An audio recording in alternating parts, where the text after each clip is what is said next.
capitalisme per què no funciona? Bàsicament per tres motius. En primer lloc, perquè el capitalisme proposa que la gent és totalment racional a l'hora de prendre decisions, i això no és així. Segon motiu, el capitalisme no funciona perquè l'ambició humana és il·limitada, és a dir, que la gent tanmateix acaba volent acumulant més i més i més. I en tercer lloc, el capitalisme no funciona perquè no té en compte totes les parts del medi ambient. El medi ambient ningú té qui el defensi, no poden entrar a negociar un mercat o a la borsa, i el capitalisme s'apropia de coses que són de tots, com per exemple un espai en silenci o un espai amb llum natural. Per tant, s'apropia i monetaritza els recursos naturals.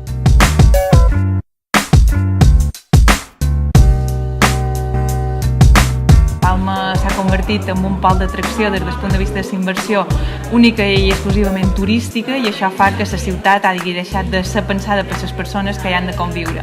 Així s'han dispersat els usos, s'han desconcentrat, per dir-ho de qualque manera, i això provoca necessitats de mobilitat induïda, uns grans consums energètics per possibilitar aquesta activitat, i de qualque manera una ciutat pensada més per el ciment i pels cotxes que no per les persones, i per tant per possibilitar aquesta activitat econòmica.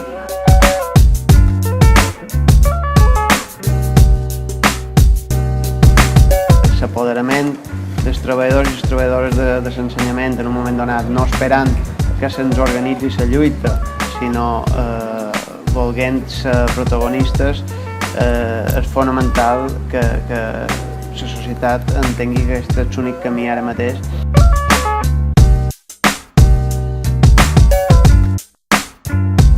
Una Palma del jovent seria aquella amb casals, amb alternatives d'oci, que no sigui l'oci nociu que hi ha actualment, i on els joves puguem disposar de recursos reals per a la participació activa de la ciutat.